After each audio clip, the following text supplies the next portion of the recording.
that has my name listed. So that's cool.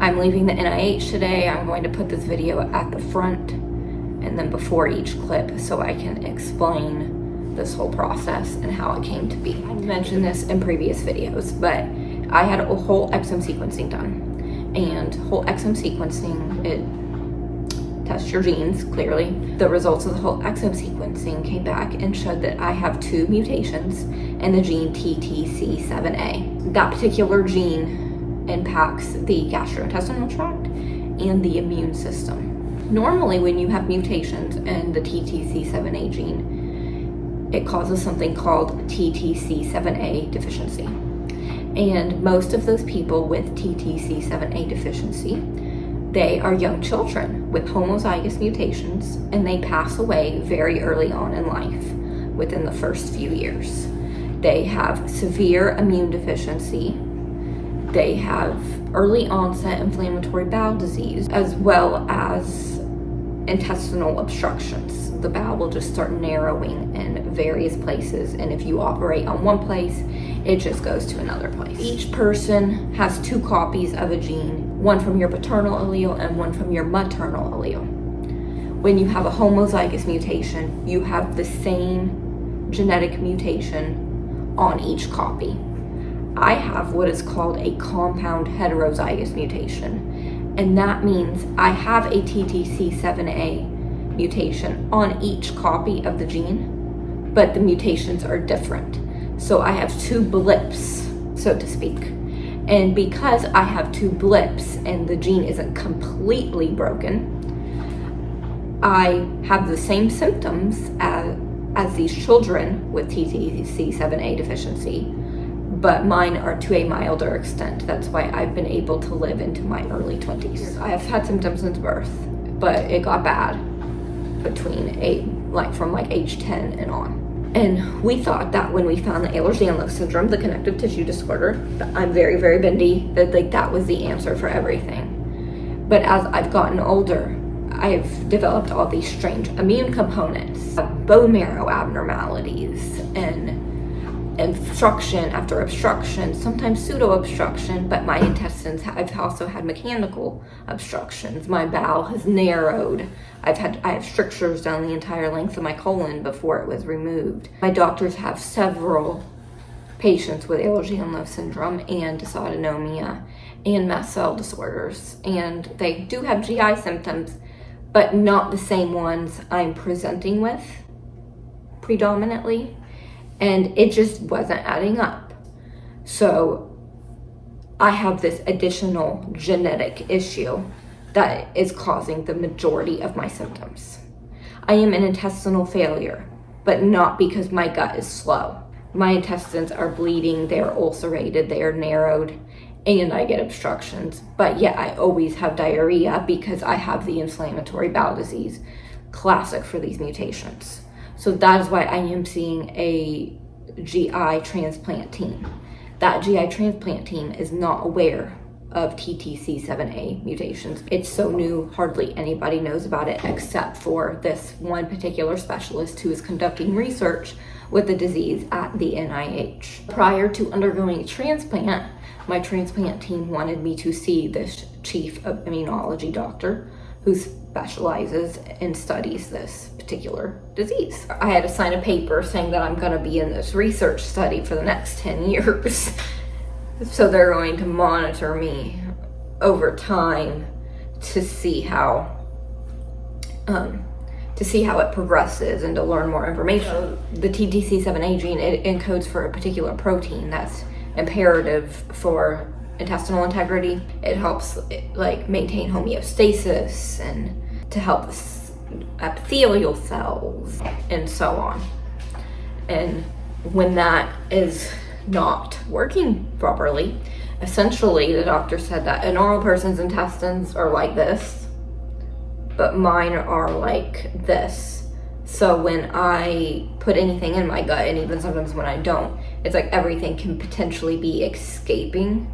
For example, underneath the microscope, when they looked at my gut and my bone marrow, there's a particular type of T cell that is only supposed to be in the gut.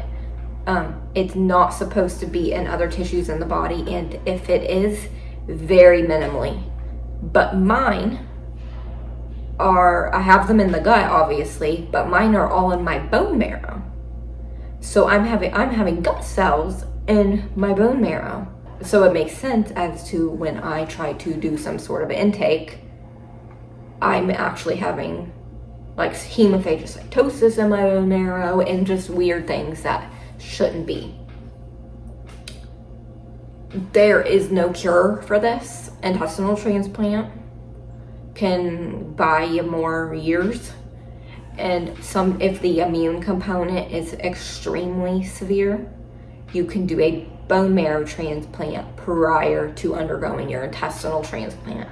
One of the questions that the transplant team had for the NIH was whether or not I would require a bone marrow transplant prior to my intestinal transplant like some of these patients do. And I do not, thankfully. That is also good news. But the doctor said that I need to seriously consider intestinal transplant now. I can't wait until my organs are too far gone that I won't be able to survive the transplant. There is one medication that they are trialing, it's in the process of trialing, and they are going to enroll me into that. And we've been at this since 5:15 a.m. and it is now 1:59. And then we don't even know what to expect once we get there. The most difficult part is from Richmond, Virginia. People are coming out of the woodwork to do something, I don't know. Oh, shoot. My face is red because I got too overheated. So this is the children's inn. So I'm trying to take a COVID test and it has to be a saliva one. And I swear this is like that one video all over again. Just do a little bit at a time, but filling it up with suds isn't really gonna do anything. Yeah. I'd rather do the nasal swab, to be honest. I think that's probably an unpopular opinion, but me trying to get spit is comical.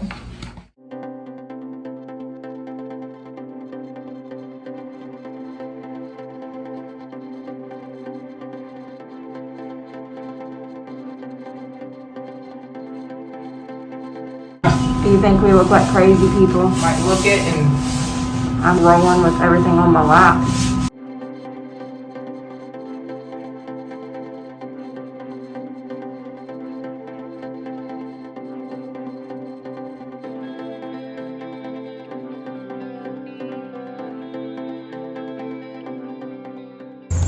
Okay, now we gotta trek up there over a hill, and there's this incline going down. yep, so hang on. It's gonna be fun coming back. Get to go downhill. It's not even up yet. My butt might feel already gone. I'm not sure coming back. It's gonna be for an hour. Oh my gosh.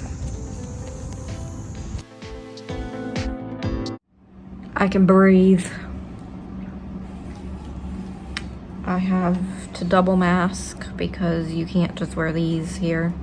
You have to wear this too. It's thick. I have to have a fancy dancy badge to get inside, as does my mother. We are in the day hospital, but the room is pretty spacious. Bigger than our regular inpatient rooms. Oh yeah, by leaps and bounds. Like double, maybe triple.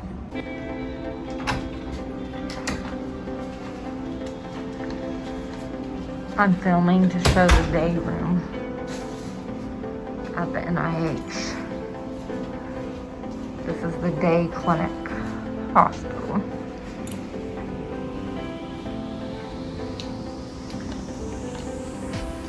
Pretty spacious, the bathrooms in here. I really like this one. I just got done seeing the allergy fellow. That's always fun. And yeah, with meth, so I don't mind meeting with them. I just wish I didn't have to meet with them as the first one. To use up all your energy. They just took 24 tubes of blood. Then they want to add on more pancreatic tests. You're doing more labs tomorrow. That GI guy You like him? was the sweetest little I know. man He reminds I've ever me- seen in my life. He reminds me of Granddad. Sweetest man. He was the immunologist GI. Cheyenne has a No. new love. Not like a Regular regular GI. GI. I see regular GI too, but he was an immunology GI. But he's about to come back, but he was just the sweetest person ever. They did this very strange test with my liver. It was very comparable to an ultrasound. And on the screen, it would show you the surface of the liver so that it could test the rigidity of it. My liver labs definitely aren't normal, but they are not in thousands anymore, and they're not too far above the high normal range. We got some really good news because my liver did not sustain as much damage from when it was failing in 2020. So my numbers have improved, and there's no more significant fibrosis now. So that's good that the damage seems to have been reversible in that regard. Good morning. We are waiting at CAT scan.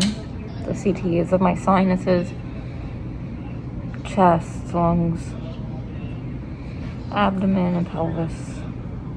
I am in a CAT scan machine that has my name on the screen. So that's cool. Yeah. I had a bone marrow biopsy. The bone marrow biopsy is for research purposes mainly. I just got done with the bone marrow biopsy. They clearly took more samples here at the NIH than they do at my little local hospital. Because normally when you do a bone marrow biopsy with just lidocaine only and without any other sedation, when they go to take the aspirate and they draw back on the syringe, you will get a shocking pain from your back all the way down to your toes. That lasts about 3 seconds. It almost feels like a very intense muscle spasm. Well, they took several aspirates instead of just one aspirate, and so what I thought was gonna last 3 seconds lasted way more than that. They didn't have the regular brand of lidocaine that I normally use, so they used a different brand. And I seem to tolerate that fine. For anybody else who tends to have reactions to fillers and preservatives and medications. Now I'm gonna go meet with cardiology after I'm supposed to lay flat. Tomorrow is neurology. It's on neurology, and they poked my skin on both sides, and I had to say which side I felt the sensation more on. When my skin hurts, this side, it's usually on this side.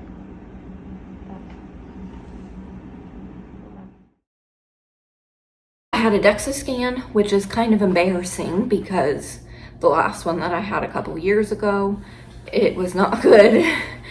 The endocrinologist called and said I had the bones of an 80-year-old woman, and that was prior to me breaking my back in 3 places.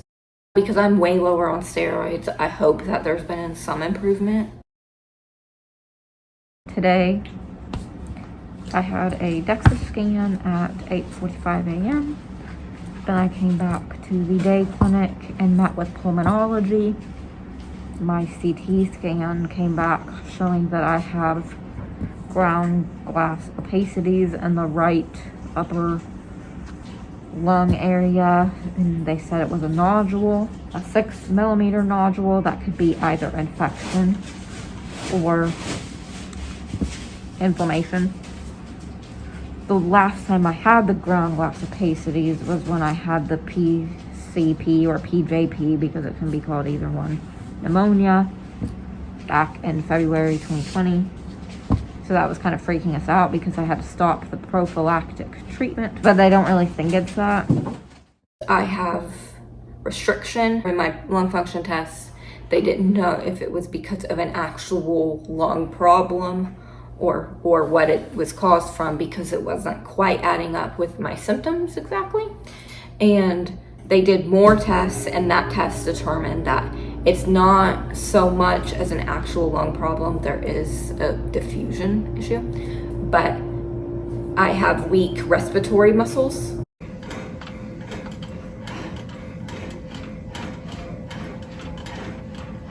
That was good. It doesn't tell us why my muscles are weak, but they're weak enough that it's causing breathing problems. So I have to have respiratory therapy before I undergo any transplant, if I choose to undergo transplant. And I think that was vlog worthy. We're on our way home, and there's this man. His hair's fluttering in the breeze. Well, his arm hair. His arm hair is wisping in the breeze because he has his arm out the window, and he waved, and now he just blew my mom a kiss. And I'd say he's between like 58 and 65, somewhere between there. I get the shocker though, because Yeah, the trucker. the trucker was waving at me a while back, but it was obviously a different man.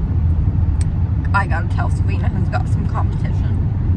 You gotta tell Sean I got me a man. He done blew me a kiss.